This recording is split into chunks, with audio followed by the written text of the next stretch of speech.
انصاف، اس میں بھی آپ نے مجھے ایک متحرک کردار ادا کرتے ہوئے دیکھا۔ پچھلے کو تقریباً 3 ہفتوں سے 20 روز سے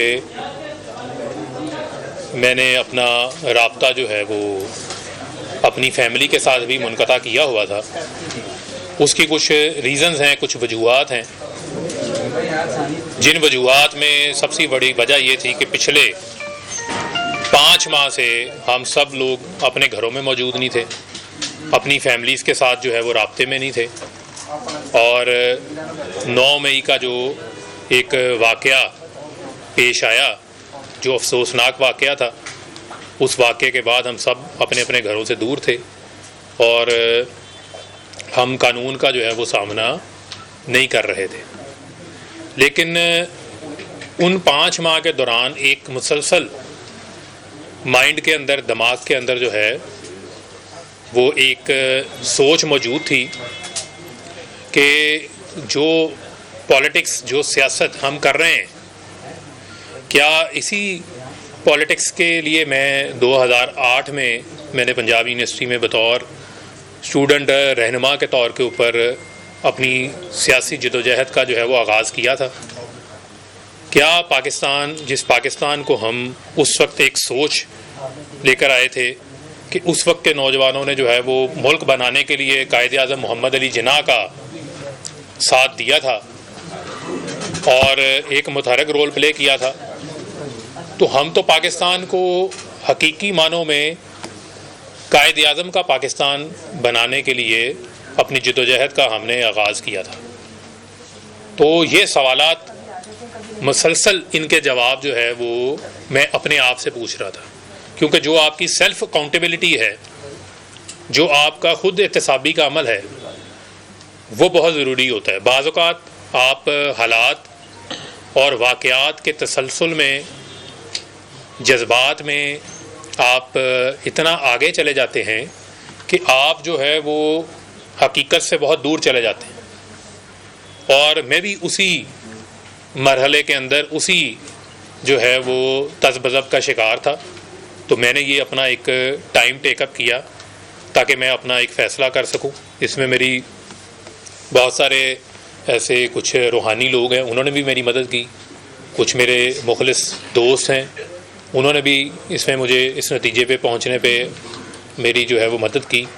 یہ کوئی ہماری کوئی ایسی جنگ نہیں ہے، یہ کوئی کفر اور اسلام کی جنگ نہیں ہے، بلکہ ہم اپنے ہی ملک کے اندر جو ہماری ایک ڈیموکریٹک جمہوری جو ہماری سٹرگل ہونی چاہیے، اس سٹرگل سے ہٹ کے ہم ملک کو وائلنس کی سطح کے اوپر لے آئے، اور جو ہمارا مقصد تھا کہ ملک کو ہم نے قائد اعظم کا پاکستان بنانا ہے، وہ قائد اعظم کے پاکستان سے ہم دور ہٹ گئے، اور میں اس پہ بھی آؤں گا کہ اس کی کیا وجوہات تھی، کیا ریزنس تھی۔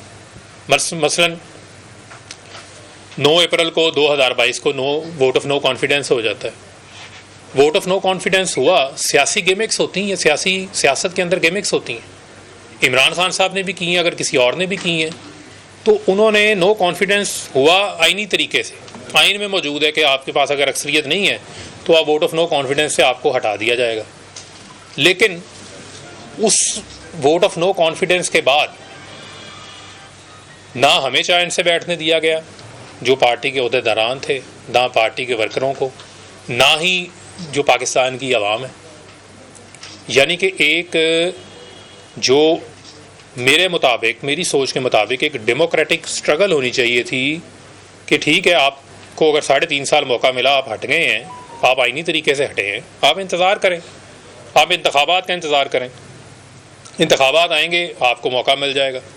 لیکن آپ نے جو راستہ اختیار کر لیا، وہ راستہ آپ نے جو ہے وہ پرامن مزاحمت کی بجائے جو ہے وہ آپ نے پرتشدد مزاحمت کا راستہ اختیار کر لیا، جو کہ کم از کم میرے جیسے جو نوجوان ہیں، جن کو عمران خان صاحب نے، جب انصاف اسٹوڈنٹس فیڈریشن کی بنیاد رکھی جا رہی تھی، اور یہاں بہت سارے صحافی ایسے بیٹھے ہیں جن کو اس چیز کا علم ہے، انہوں نے ہمیں دیکھا ہے کہ ہم تو خود مار کھا لیتے رہے ہیں، لیکن ہم نے پرتشدد مزاحمت اختیار نہیں کی تھی۔ ہم پرامن پیغام اسٹوڈنٹس کو ممبرشپ کیمپس لگا کر یونیورسٹیز میں، ہاسٹلز میں ان کو دیا کرتے تھے۔ یعنی کہ مجھے خود پتا ہے کہ ہم نے 24 گھنٹے 48 گھنٹے ہم لوگ اتنا دیوانہ آور کام کرتے تھے کہ ہم نے کھانا نہیں کھاتے تھے. ہم 40 دن 50 روز میں فیصل آباد اپنے گھر نہیں جاتا تھا, اپنی فیملی سے میری ملاقات نہیں ہوتی تھی. اتنا جنون کے تحت ہم کام کر رہے ہوتے تھے. ہم تو 2008 میں اس وقت کام کر رہے تھے جب لوگ ہم سے پوچھتے تھے کہ پی ٹی آئی ہے کیا, آپ سے ممبرشپ لیں گے تو اس ممبرشپ کا ہمیں کیا فائدہ ہوگا. ہم نے دنوں میں یونیورسٹیز میں کام کرنا, رات کو جا کے لاہور کے ہاسٹلس کے اندر ڈور ناکنگ کر کے اسٹوڈنٹس کو ممبر بنانا, ان کو کنونس کرنا.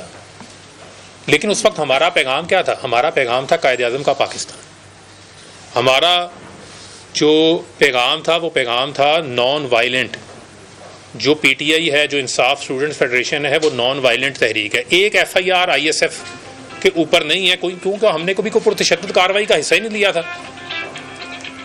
لیکن وہ اسٹرگل اگر آپ دیکھیں, اور اس کے بعد یہ 9 اپریل کے بعد کیا جو آگے کا مرحلہ ہے, اس مرحلے میں آپ نے لوگوں کو کیا پیغام دیا کہ آپ سڑکوں پہ نکلیں, آپ روڈز بلاک کریں, آپ مزاحمت کریں, آپ وائلنس کریں.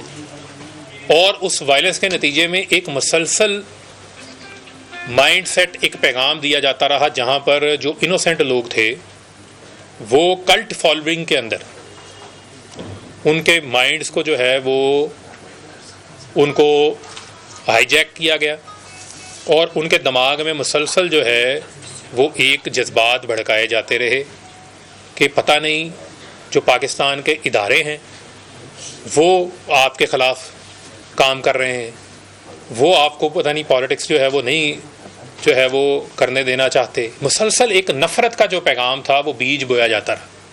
جو وہ بات کرتے ہیں پروپیگنڈے کی, جو فتنے کی بات کرتے ہیں, وہ اصل فتنہ کیا ہے؟ وہ یہی ہے کہ آپ لوگوں کا 24 گھنٹے آپ ٹی وی پہ بیٹھ کے پیچھے پاکستان کا پرچم پڑا ہے. آپ لوگوں کو پاکستان کے اندر نواب زدہ نصر اللہ خان نے بھی تو پالیٹکس کی ہے نا. پاکستان کے اندر جو ہے بہت سارے لوگوں نے صبر کے ساتھ اپنے وقت کا, اپنی باری کا انتظار کیا ہے. آپ سے لوگ کیا ایکسپیکٹ کرتے ہیں؟ آپ کو سے لوگ یہ ایکسپیکٹ کرتے تھے کہ آپ انہیں لیڈ کریں, آپ انہیں پرامن جدوجہد کی طرف لے کے جائیں. اور پرامن جدوجہد کا نتیجہ تھا کہ آپ ان کو اپنی سپورٹ کو بیلٹ پہ لے کے جاتے. آپ بیلٹ کی بجائے آپ کہہ رہے تھے کہ بلٹ کا راستہ اختیار کر لیں. بیلٹ کی بجائے آپ یہ کہہ رہے تھے کہ آپ اپنے ہی اداروں کے اوپر چڑھ دوڑیں. اور یہ ایک مسلسل مائنڈ سیٹ تھا. یعنی میں ایک مثال آپ کو دے دیتا ہوں, آپ لوگوں نے کور کیا ہے. 14 مارچ کا انسیڈنٹ تھا زمان پارک کا. 24 گھنٹے مزاحمت ہوتی رہی. تو سمجھ آئیں کہ پولیٹیکل لیڈرز گھروں سے گرفتار ہوتے ہیں, ماضی میں بھی ہوئے ہیں. لوگوں نے سالہ جیل کاٹی ہے. اگر آپ نیلسن منڈیلا کی مثال دیتے ہیں, 28 سال اس نے جیل کاٹی ہے, تو نیلسن منڈیلا نے کیا جو ہے وہ لٹھا بردار فورسز بنا لی تھیں؟ کیا آپ اپنی یوتھ کو یہ بتا رہے تھے کہ پٹرول بم بنا کے پٹرول بم جلاؤ؟ یا آپ پرامن طریقے سے اپنے پیغام کو اتنا سٹرونگ کرتے ہیں, آپ جمہوری انداز سے چیزوں کو لے کے چلتے ہیں کہ آپ اپنا الٹیمیٹ ٹارگٹ جو ہے وہ اچیو کر لیتے ہیں. لیکن 14 مارچ کو مثلا ایک وارنٹ آیا نا, ایک عدالت نے بلایا, اگر آپ کو پولیس گرفتار کرنے آ گئی ہے واٹ ایور, آپ اس کی ڈیٹیل میں نہ جائیں. آپ نے بظاہر بیگ بھی تیار کیا ہوا ہے, لیکن ساتھ میں آپ یہ بھی چاہ رہے ہیں کہ باہر لوگ مزاحمت بھی کریں. اور اس مزاحمت کے نتیجے میں کتنے لوگ املاک کو نقصان پہنچا, کتنے لوگ زخمی ہوئے, کتنے معصوم لوگوں کا نقصان ہوا, کسی بھی سائڈ سے ہوا. لیکن لیڈرشپ کی کیا ذمہ داری تھی؟ لیڈرشپ کی ذمہ داری تھی تدبر دکھانا. لیڈرشپ کی ذمہ داری تھی, عمران خان صاحب کی ذمہ داری تھی کہ وہ تدبر دکھاتے. عمران خان صاحب کی یہ ذمہ داری تھی, وہ ذمہ داری کا مظاہرہ کرتے. لیکن ذمہ داری کا مظاہرہ نہیں کیا. ان کو یہ تھا کہ لوگ میرے لیے باہر لڑیں. آپ کو تو یہ بھی نہیں پتا ہوگا کہ باہر کس کا سر پھٹ گیا, کس کی ٹانگ ٹوٹ گئی, کس کے ساتھ کیا ہوا. لیکن آپ کے لیے لوگ لڑیں, آپ نے گرفتار نہیں ہونا. اب اگر آپ کہنے کا مقصد یہ ہے کہ پھر مسلسل پیغام دیتے رہے, مجھے آج پکڑنے آ رہے ہیں, مجھے کل پکڑنے آ رہے ہیں, مجھے آج پکڑنے آ رہے ہیں, کل پکڑنے آ رہے ہیں. کیسز کی جو بھی صورتحال ہے, کورٹ آف لا تو موجود ہے نا پاکستان کے اندر. پاکستان کے اندر عدالتیں بھی موجود ہیں. انہی عدالتوں میں جو باقی اس وقت کی اپوزیشن تھی جب ہماری حکومت تھی, انہوں نے بھی انہی کورٹوں میں اپنے کیسز کا سامنا کیا ہے نا. ان کی ڈیٹیلز میں ہم نہیں جاتے, جیسا کیا ویسا کیا کیسے کیا, لیکن سامنا تو کیا نا. تو آپ کے پاس یہ راستہ تھا کہ آپ جب پاکستان ہے اس پاکستان میں آپ ڈنڈا اٹھا لیں